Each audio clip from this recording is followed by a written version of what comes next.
Alrighty. So usually I've been doing, well, almost exclusively I've been doing gaming content on this channel. Um, Today, let's say, not a, it's not a renewed interest. I've always had like frankly, a massive interest in the Animorph series. I read it in, I, let me be specific. I literally read the entire series, including the spin-off novels, supplementary novels in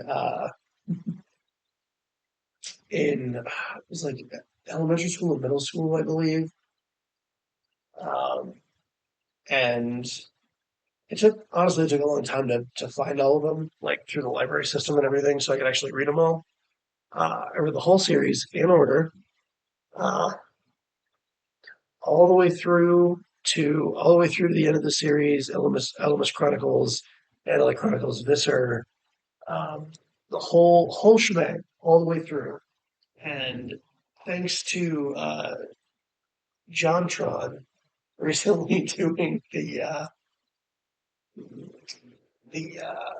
TV series, his video about the TV series from back in the early 2000s.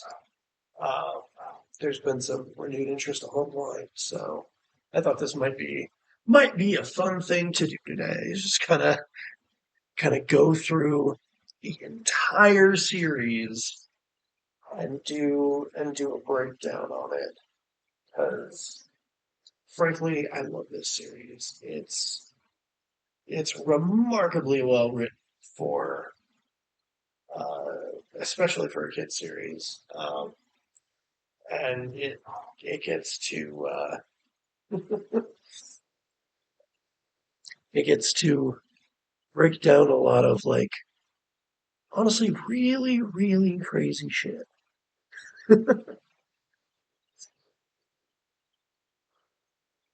Alrighty,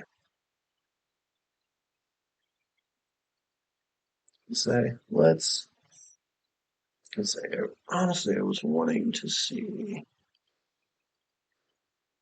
Here we go.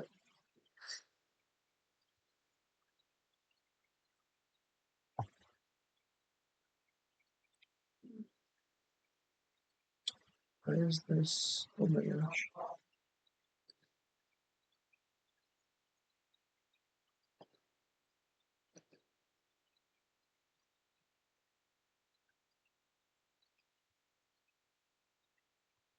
Here, let's see if we can. No, I don't want to do that.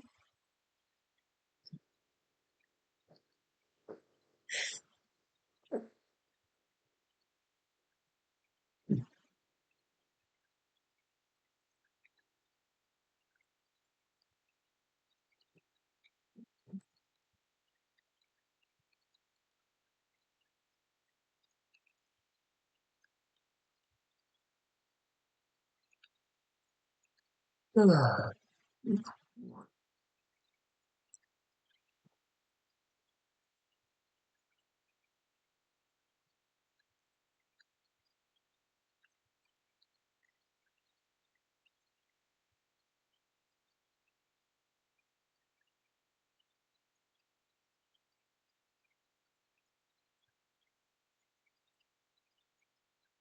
ah.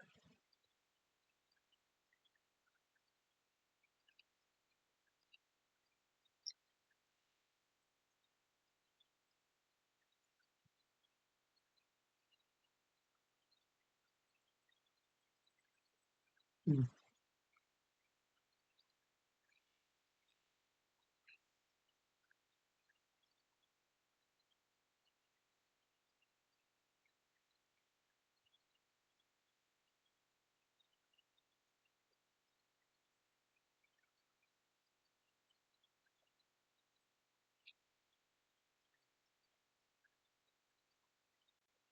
All right.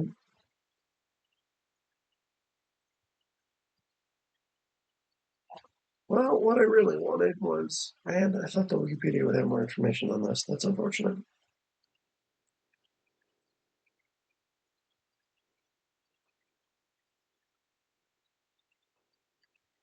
You know what? I think the Seropedia is going to be more useful. So we'll try to go for that.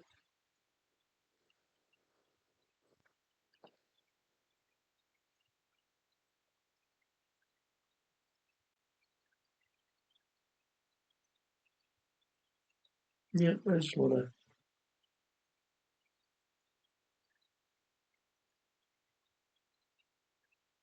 Oh my gosh.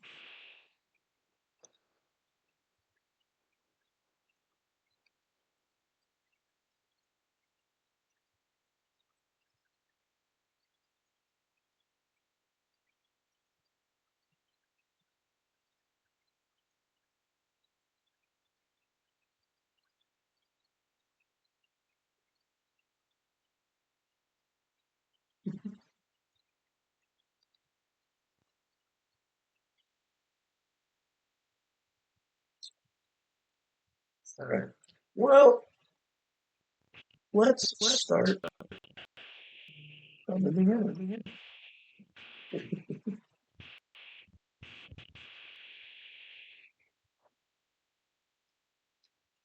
So, as I say, as as most of you probably know, uh,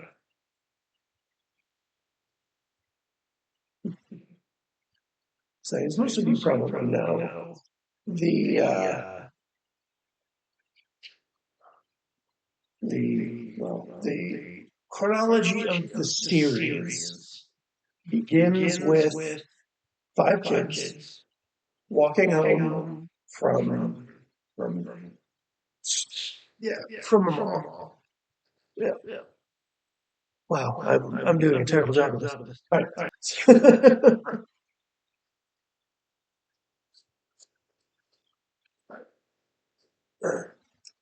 So the Animorphs series begins more or less with a group of kids walking home from the mall. They decide to cut through an abandoned construction site to save time on the way home.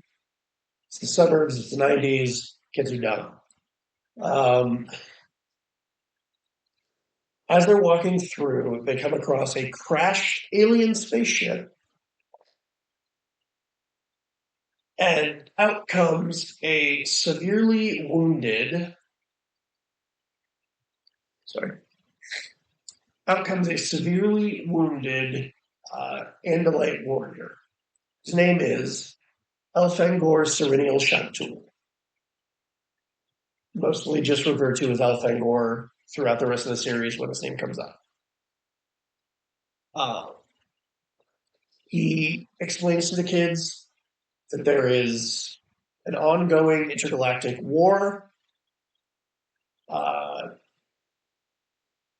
which Earth has become a part of due to a parasitic species known as the Yerks.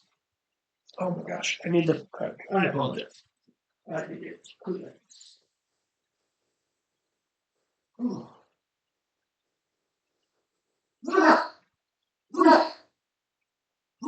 Oh my gosh. I apologize. I'm just dying today. That's fine. No big deal.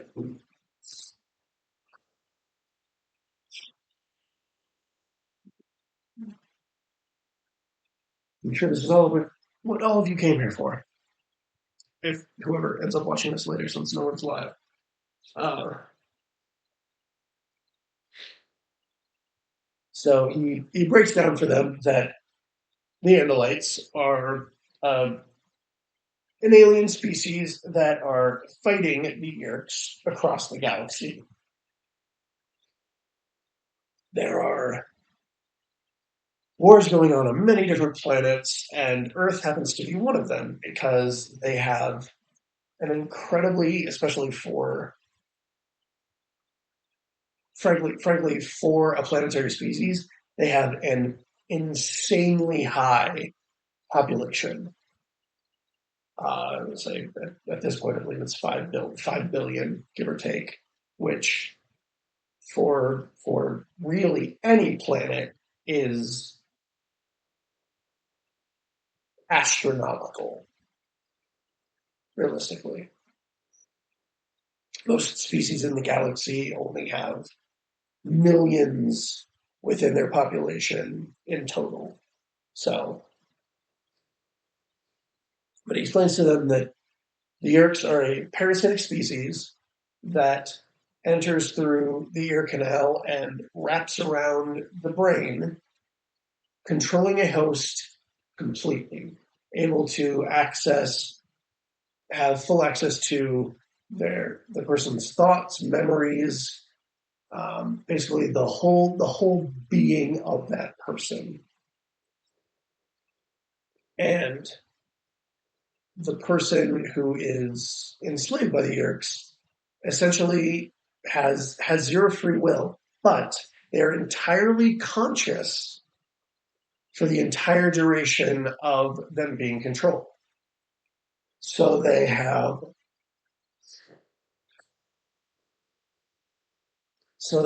essentially a prisoner within their own mind. And you get to see this more in detail in the Visser Chronicles book. You get to see an entire situations from the perspective of someone who is being controlled by a Yerk, which is like really, really well done, frankly. Um,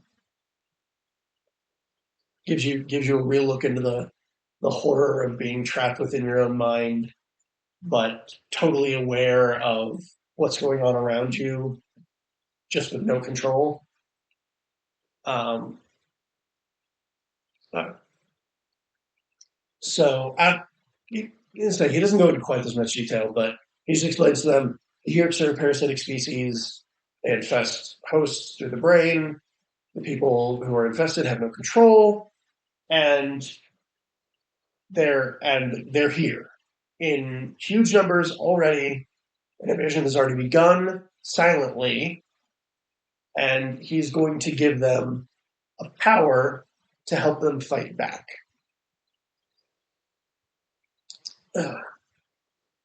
We'll say. I know it will.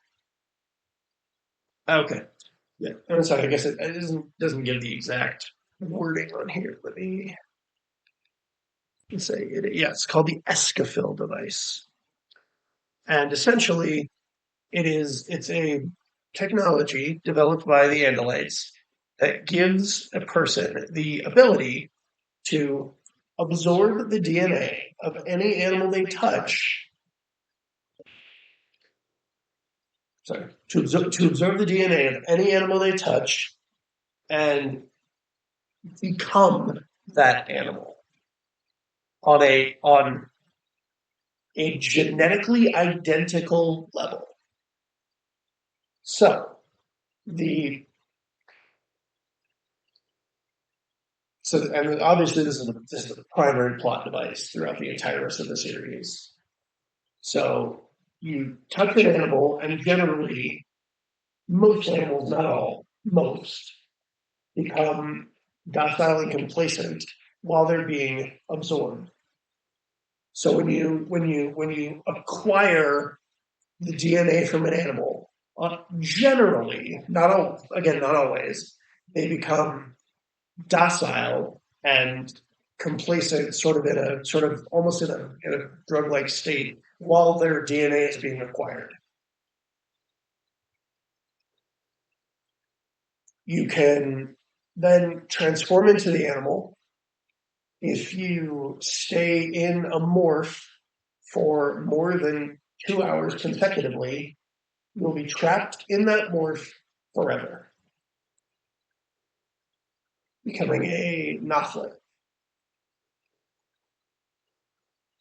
The primary, um, let's say, which of course, let's say, it happens almost immediately to one of them, and he is a red-tailed hawk for the rest of the series. Uh, his name is Tobias, and he's uh, he's not like a super great friend with the other guys anyway. He's new to town and has a shitty home life, so there's there's speculation as to whether it was something intentional or not. Um, but they all, yeah, sorry, they all touch the Esquivel device and they gain the ability to morph. You acquire DNA, you turn into an animal, and don't stay there for more than 2 hours, or you're trapped forever. Um, the While you are in animal form, you gain what is a natural ability to the Andalites called thought speak. And you can essentially project your voice mentally into the minds of whoever you choose within a certain, not quite specified distance. Within anyone within that range is theoretically able to hear you, but they'll only hear you if you've either directed the thought speak at them specifically, or if you're doing just like a wide broad wide broadcast, basically, where you're just projecting to anyone within range. So you can narrow it down to like a certain group of people or one individual, or you can just shout it out to everyone who's within your shot, more or less. Which is how the primary antagonist of the series generally speaks. He kind of shouts at everyone within range because he doesn't give a shit. Um, so we'll go over. So we'll start with the five main human characters of the series. There's Jake, who's just a normal, average kid. He likes video games, he likes basketball. He's sort of the de facto leader of the group. There's Rachel, who's said to be kind of taller than the others. Um, she's blonde haired, blue eyed, described to be very pretty. Um, that said, all the kids are early teenagers, like 13, 14, kind of around the start of the series. I believe in total the series goes over the course of about 5 years. So by the end of it, they're all like early adult teenagers. Um, but she's said to be tall, blonde hair, blue eyes, very very pretty. But she also absolutely lives for combat. Just like she she gets something out of it that none of the other kids throughout the series really do. Kind of on a frightening level,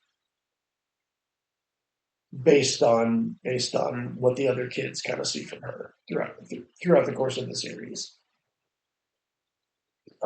There's she's also the cousin of Jake. They're they're related. Um, let's say there's Cassie, who is sort of Jake's. Well, I think no, I think she's specifically stated as Jake's girlfriend. Um, I don't know if she starts that way exactly. I think they're kind of on a flirty level at the beginning, but they date throughout the series. Um,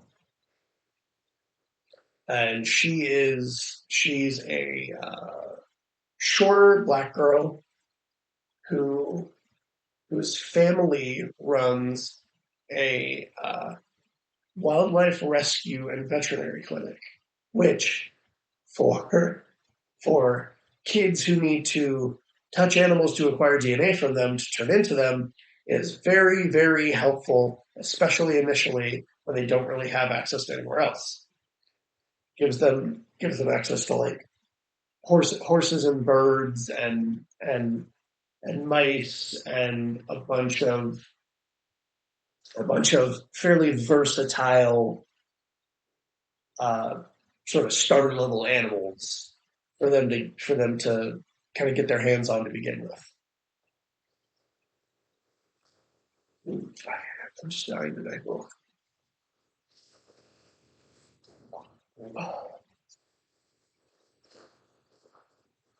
All right, then there is Marco, who is. Let me see if they give a more specific on this. Believe, believe he is specifically mentioned as Hispanic.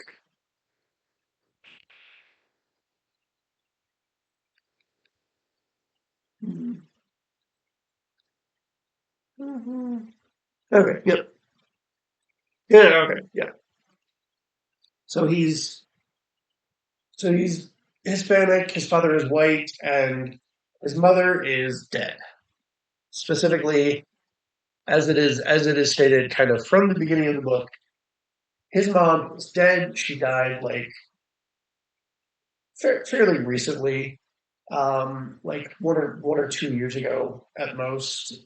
She died in a, a, a boating accident. Her boat was lost at sea, and her body was never recovered. Um, she oh no, irrelevant. He is the realistically he's the comic relief kind of the whole series. Um, until Axe kind of becomes the comic relief to an extent. He becomes the Joker, the class clown. He there's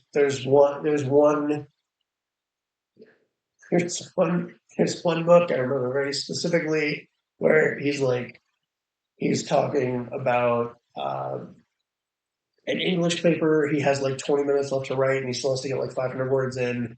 And he he he does a paper on the basically how to say nothing while using a lot of words, and then basically runs that into a whole paper that he writes. Um, yeah, but he's very sarcastic throughout the series. He loves telling jokes. He's fine being the butt of the joke. He just likes making other people laugh for the most part. Then there is Tobias. Um, he's a very much a loner. He's new to town. He's I mean, I won't even really get into his physical description all that much because literally in the first book, he gets trapped in a morph, and his real body is a red-tailed hawk for the entire rest of the series. So um, he has a terrible home life. His mom and dad, um, to his knowledge, are both dead. He's been living, I believe, with his uncle, who is I let's say I'll correct it later if I'm wrong on this, but is physically and emotionally abusive, um, and he doesn't.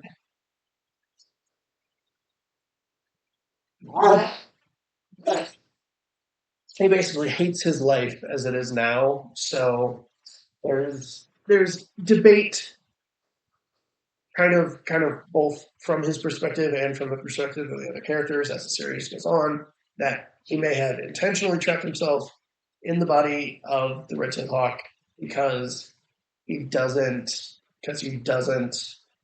care about his human life.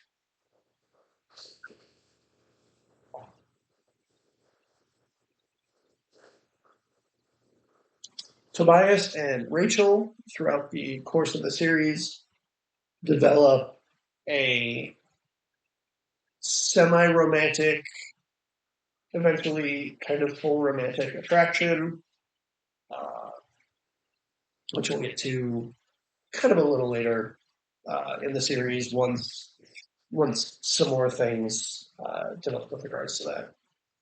Um, so there are five main main protagonists, at least at this point in the series. All right. So, all right. So they each kind of acquire an initial morph. Um, for Tobias, it's his pet cat. For Jake, it's his pet dog. For Cassie, it's one of the horses at their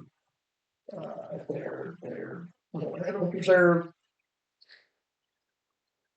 And they pretty quickly uh, discover that the sharing, which is this sort of humanitarian program mixed with an after school club community togetherness organization kind of thing, uh, is actually a a recruiting tool for the Years. It is essentially a foothold that they have in the community that helps them recruit, some willingly, some unwillingly, um, people into being controllers, which is just people who are controlled by one of the parasites. Oh my goodness, I'm just dying here.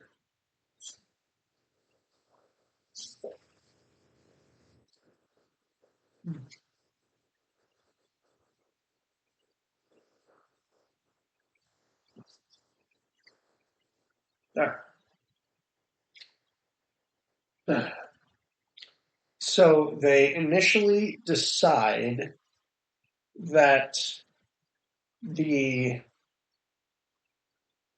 the sharing needs to be like the first place that they investigate while they're deciding if they really want to be involved in this war at all. Um, so, so they realize pretty quickly that, well, Marco specifically realizes that Jake's older brother Tom is actually also a controller. He's controlled by a Yeerk because been trying to get Jake for months, maybe up to a year or something at this point, to join the sheriff. So Marco realizes, oh shit, he's a controller too. And that's one of the initial sort of catalysts that pushes Jake into deciding, okay, so we have to fight because I'm already involved in this regardless because my brother is one of them. So they eventually find their way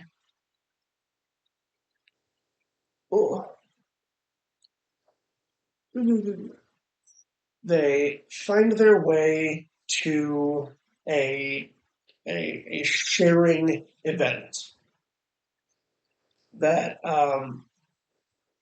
there's a bonfire being hosted that night for the sharing because there are people let's say because there are people in the sharing that aren't controllers.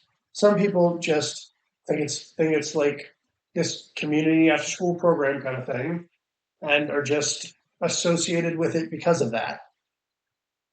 Eventually, basically everyone in the sharing becomes a controller, but not everyone who's part of the sharing is necessarily a controller already at this point.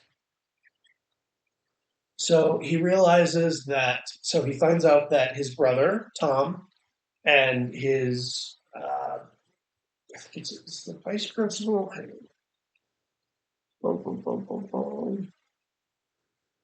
Assistant principal, which I don't know, it's a vice principal. He is they're both controllers. He confirms that at the bonfire.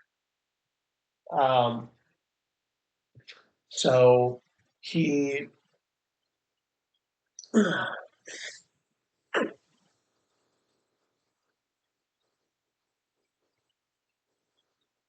uh,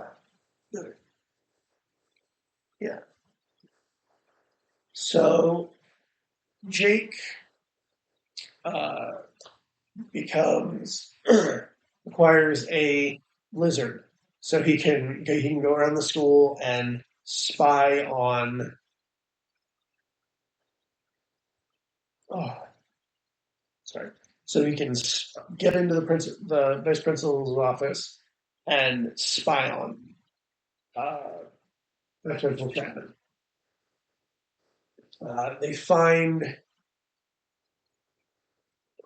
They find an entrance to the year pool in in the school through the janitor's closet.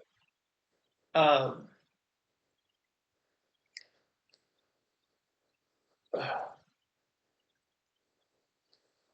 and they decide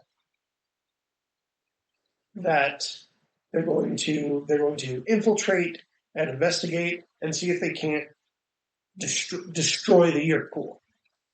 Since it's the place that the Yerks have to go to every every 3 days or to absorb a certain kind of radiation from the pools, or the parasites will basically starve to death. So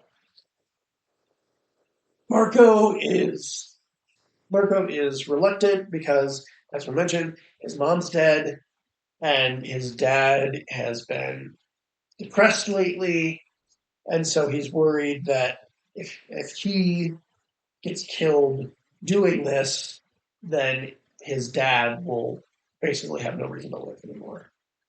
Um, Marco's also the one that comes up with the the the decision to call them the Animorphs, which great naming sense, man.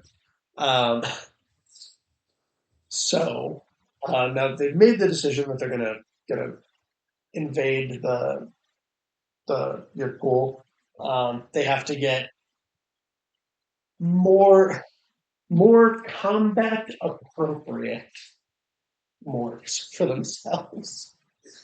So they go to the gardens, which is basically kind of a combination zoo and theme park, which is where Cassie's mom works part time because she's a veterinarian for them, and so she looks after uh, animals there. Uh, so this is where they acquire their primary battle morphs. Jake gets a hold of a tiger. Uh, Marco gets a silverback gorilla,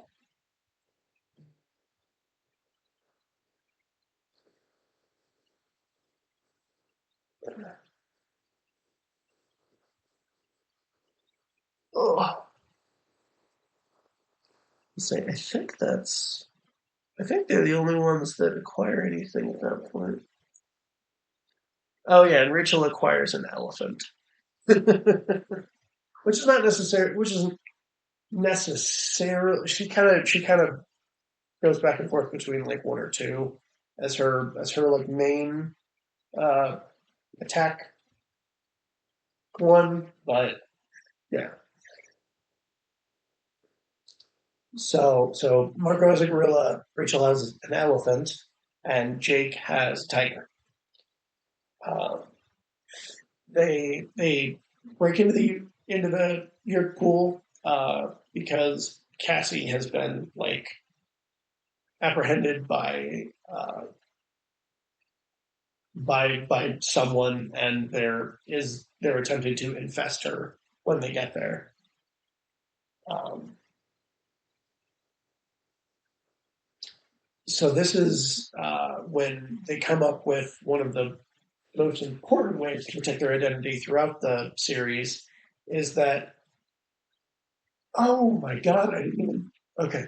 Visser 3, I covered him very incredibly shallowly at the beginning when I mentioned he just yells a lot when he talks with his mind. Um, he is an Andalite who is controlled by a Yerk.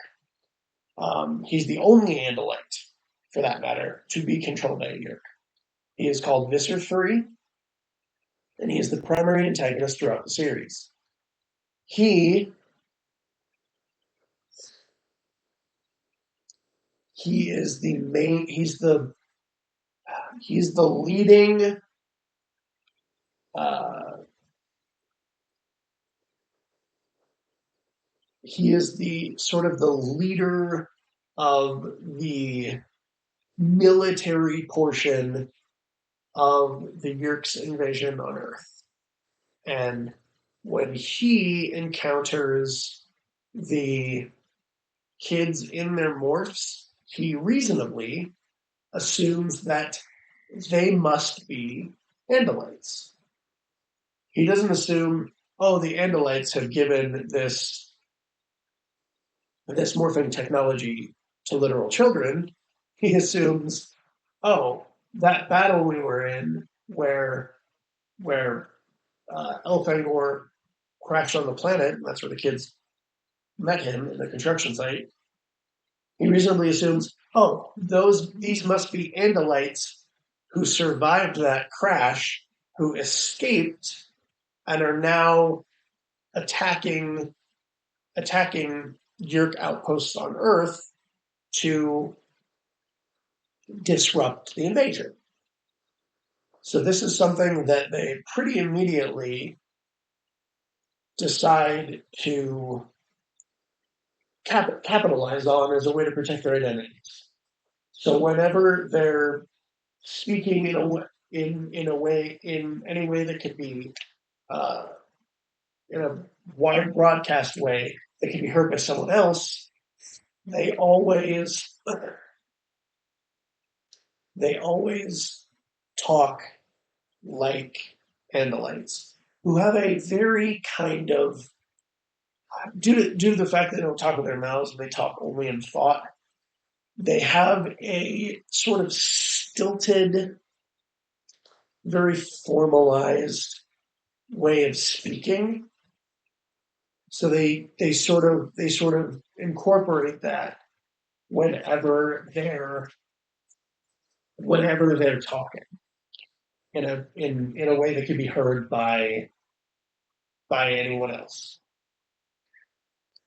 Um, and Visser 3 is also the one who killed Elfangor, which I didn't mention earlier for some reason.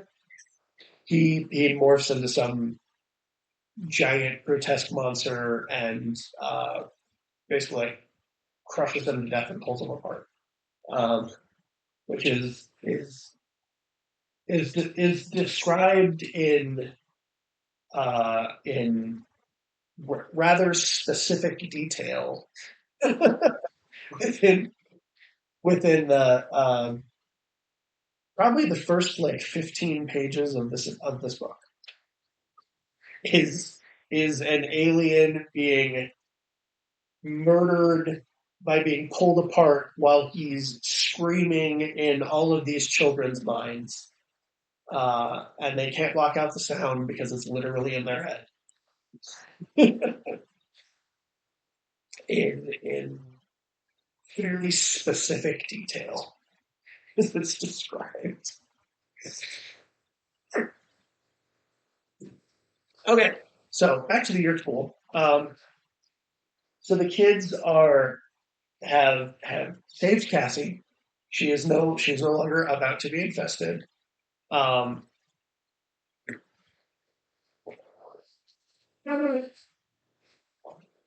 oh, good lord, crazy.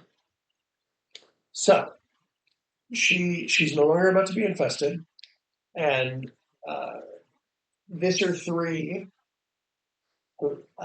has started morphing into some giant 8-headed alien creature to fight them. Ugh.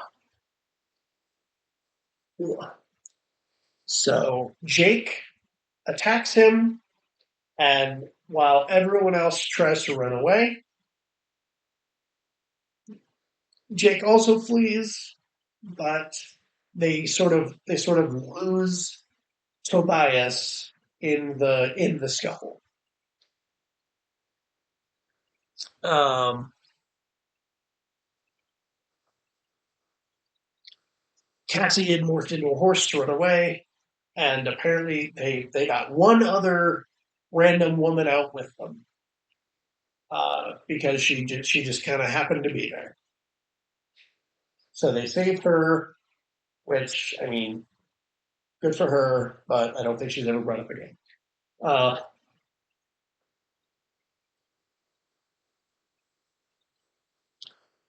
so they all go home, and Jake at least will say we this whole book this first book is told from his perspective, so we don't know specifically anyone else's reaction to this, but he goes home and has an emotional breakdown and passes out of bed.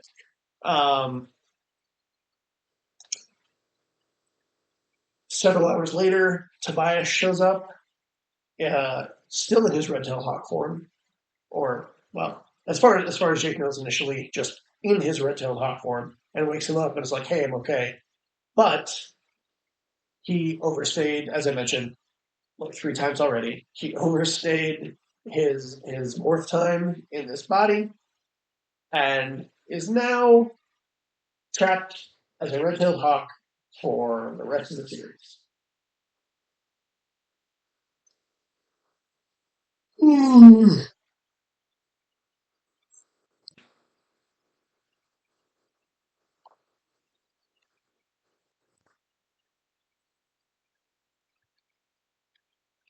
All right,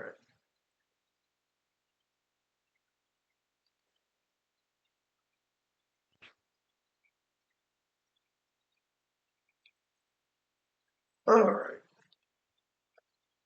all right. Now for some more minutia of how morphing works. We'll just say we'll go over that because it's fairly important. Not like the end of the world or anything, but relatively kind of necessary. Um, so when you morph into an animal and back out again, any clothes that you have on you when you morph into that animal will generally, not always, generally be destroyed. They they learn pretty quickly that it is possible to morph at least skin tight clothing, like singlets and leotards and things of that nature, things that might kind of stand out, but at least you won't be morphing back into nothing. The Andalites naturally don't wear clothes, so this was never really something that was taken into account when they developed when they developed the technology. Also, as I say, this will come into play far further down the line. Um, when you morph into something that is smaller than yourself, a portion, or possibly even the majority, of your mass is shunted into what is known as Z space or zero space. It is essentially a separate dimension that corresponds alongside our own, through which uh, most most Andalite and Gear ships travel uh, when they need to travel at distances, because it allows what is essentially faster than light travel, because the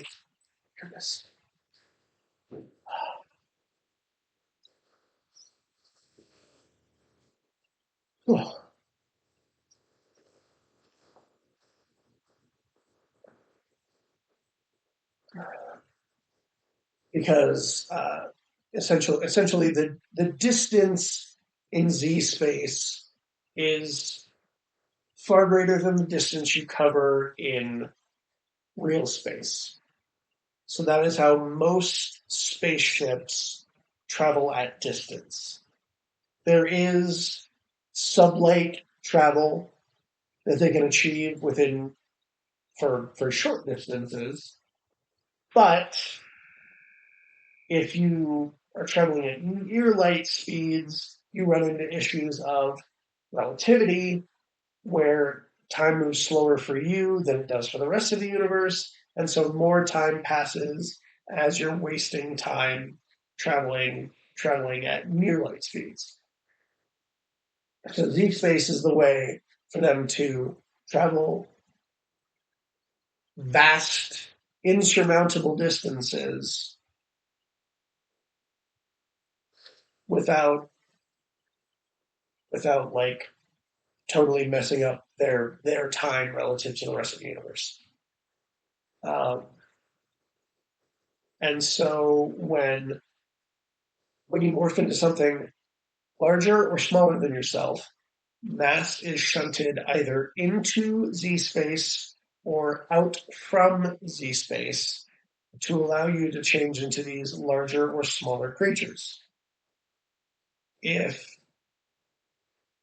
if you have mass in Z space that interacts with something else in Z space, like a ship, for example, um, it will almost certainly kill you.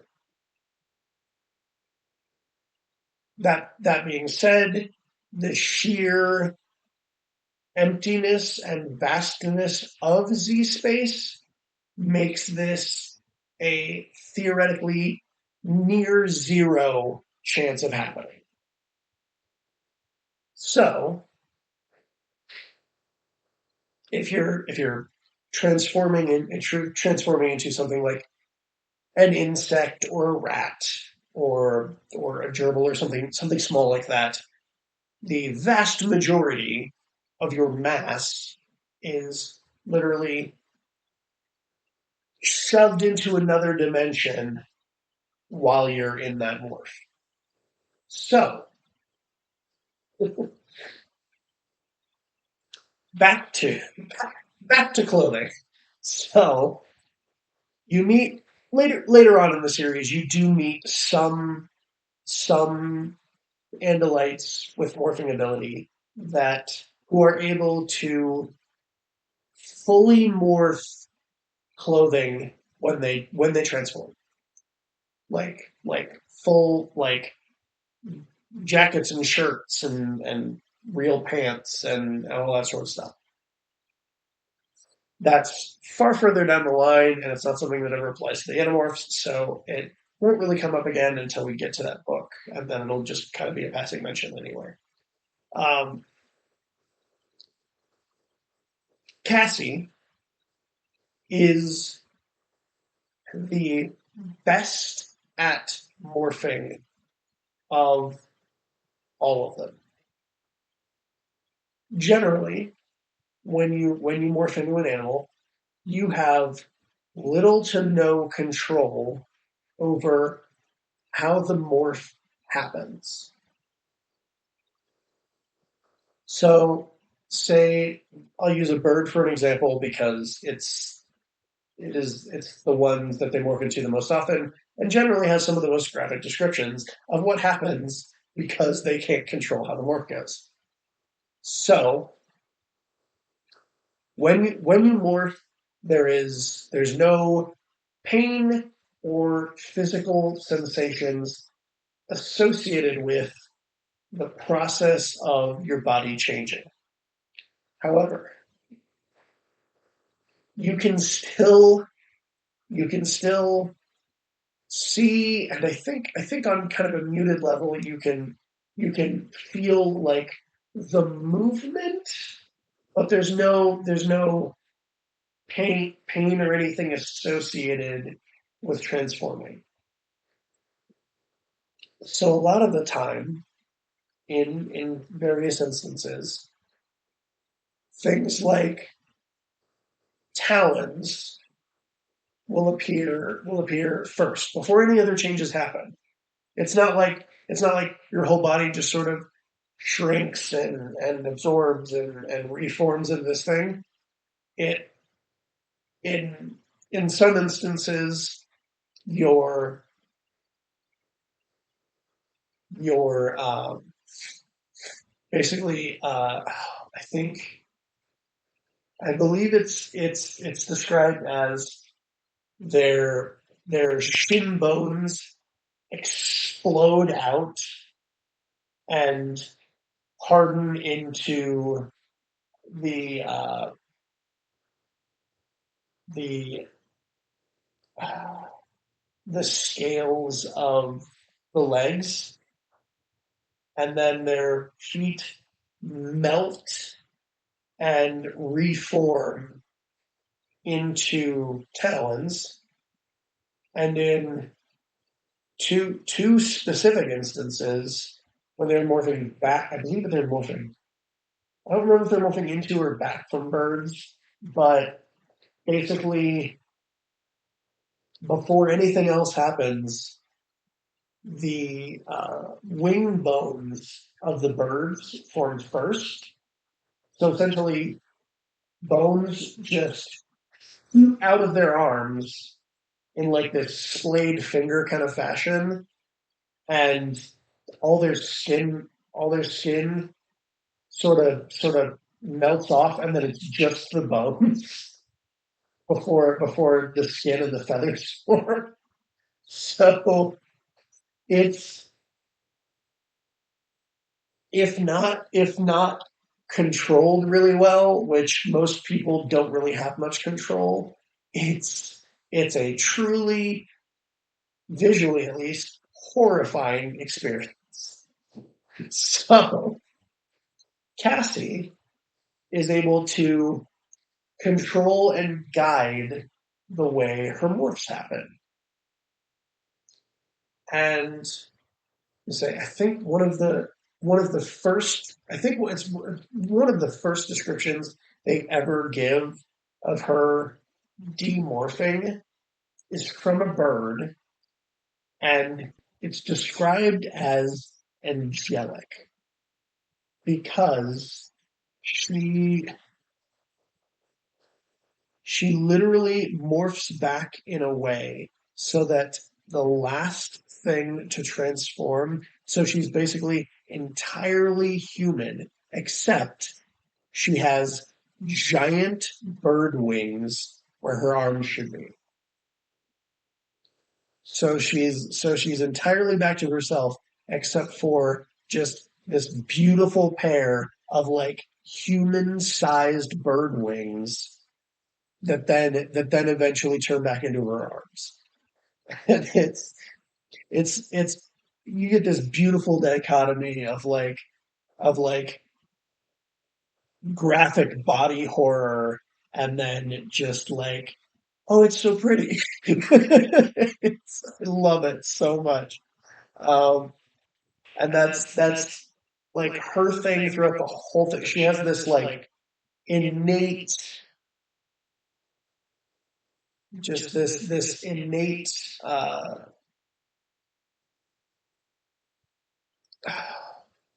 attraction to and affinity for animals. It's never stated specifically that that's why she is better at controlling her morphs, but it's kind of implied that her innate sort of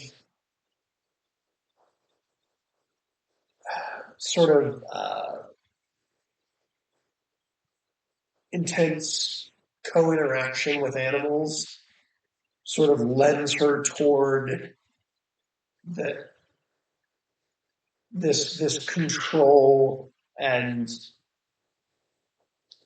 and uh, and just innateness with the morphing. Um, one thing I didn't mention. If you're morphing into an animal with a significantly different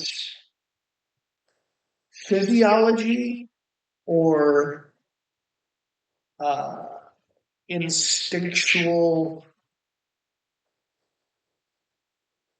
kind of uh, mentality, your ability to control that animal is vastly more difficult. For example, when you turn into a bird, it is it's very difficult. Essentially, you have there's a secondary sort of thought process in at least in the back of your mind that sort of helps you understand on an instinctual level how this animal interacts with the world.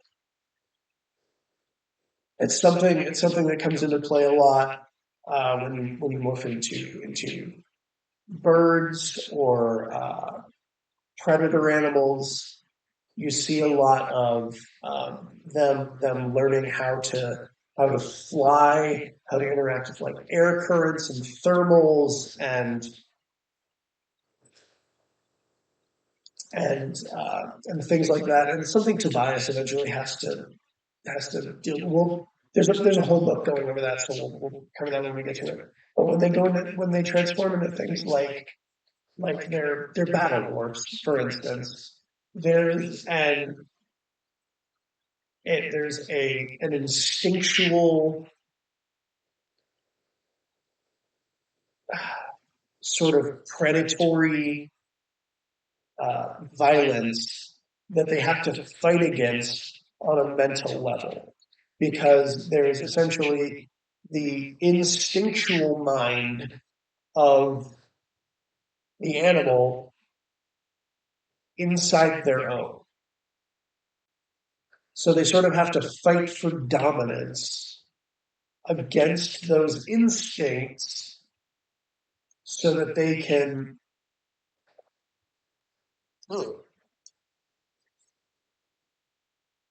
so they can maintain control of the body, more or less. And we'll cover it more when we get to some certain instincts, some insects later in the series. But creatures with a hive mentality are especially dangerous because they are so single-minded in their pursuits that their instincts are very nearly impossible to fight against. So we'll get to that later because it will come up specifically. But yeah, it's there's a lot of things you got to worry about.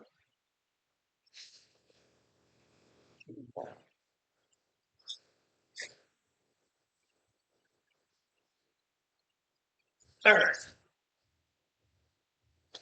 all right. So 2 hours skin tight clothing. So that's where this book starts. So um,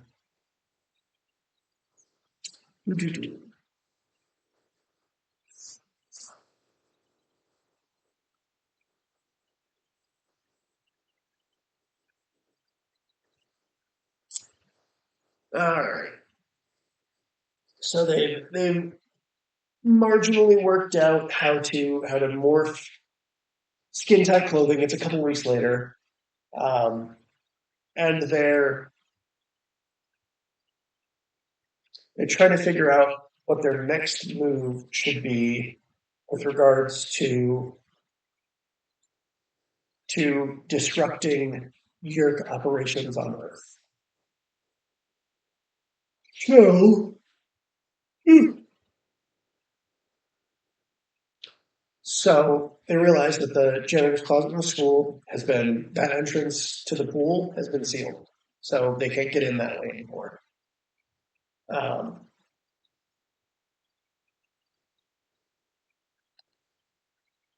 they suggest initially that maybe they follow Tom around, but that seems dangerous because he's too close to Jake, and also Jake obviously has reasonable aversion to the risk of being that close to him with those associations and all that.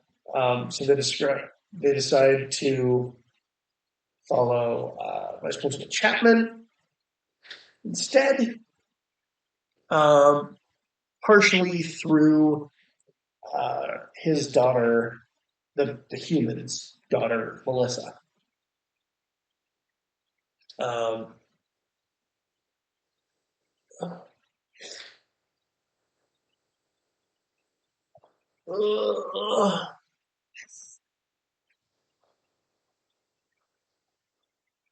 so this,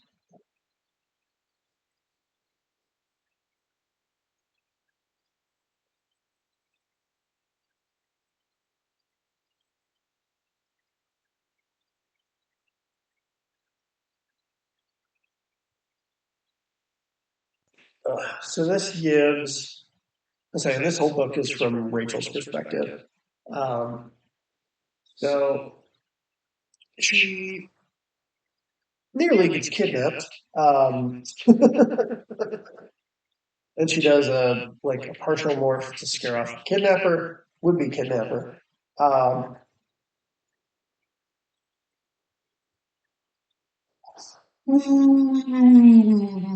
oh my gosh! And she ends up getting a ride home with Chapman and Melissa. So uh, Rachel acquires Melissa's pet cat, Fluffer McKitty. And later on another night, she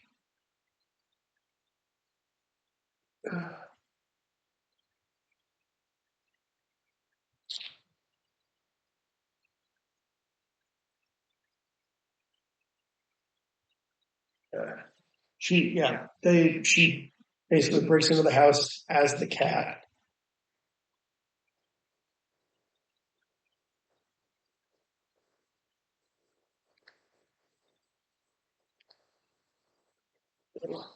Yeah, man, I want to do it's hard. It's really hard to do this without having people to react to, and like respond to on here. Um, all right.